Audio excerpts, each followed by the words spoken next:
Bonjour à tous et à toutes, soyez les bienvenus. Aujourd'hui, j'aimerais vous montrer les différentes parties du pied. Alors, c'est important de les connaître parce que le pied chez le cheval, c'est très important. On dit souvent pas de pied, pas de cheval. Alors, pour voir ces parties, on va utiliser un schéma. Alors, voilà notre schéma. On va commencer par les parties du contour du pied. Alors, que ce soit de ce côté-ci ou de ce côté-là, c'est pareil, rassurez-vous. Alors, on y va. Toute cette partie-là, à l'avant, c'est ce qu'on appelle la pince. Toute cette partie-là, la mamelle. Celle-là, le quartier. Et là, le talon. Alors, je reprends. Pince, mamelle, quartier, talon. Alors maintenant, nous allons voir les parties situées sous le pied. Toute cette partie-là, c'est ce qu'on appelle la fourchette. Attention, la fourchette, c'est une partie sensible du pied. Là, ce sont les glomes.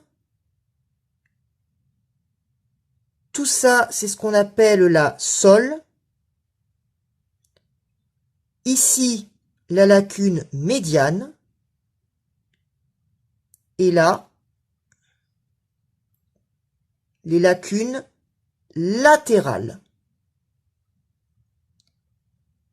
Là, en pointillé, c'est ce qu'on appelle la ligne blanche. Un moyen mémotechnique. Lacune médiane. Médiane commence par M comme milieu. Alors, je reprends. La fourchette. Les glomes. La sole. Lacune médiane. Lacune latérale. Ligne blanche. Alors nous avons changé de schéma. Nous sommes maintenant sur celui du livre des haras nationaux. Pourquoi est-ce que je vous le fais voir? Parce qu'il nous montre une partie qu'on n'a pas encore vue qui est la muraille ou la paroi. Les deux termes sont justes. La muraille ou la paroi, c'est toute la partie visible du sabot quand le pied est posé. Là, on a la couronne. Eh bien, c'est la base du sabot. Sous la couronne, on va trouver le bourrelet périoplique. Il va produire une sorte de vernis qu'on appelle le périople. Et ce vernis est destiné à protéger le sabot. Et bien voilà, c'est la fin de notre petite vidéo. J'espère qu'elle vous aura intéressé, qu'elle vous aura apporté quelque chose. Et je vous dis à la prochaine fois pour d'autres découvertes. À bientôt!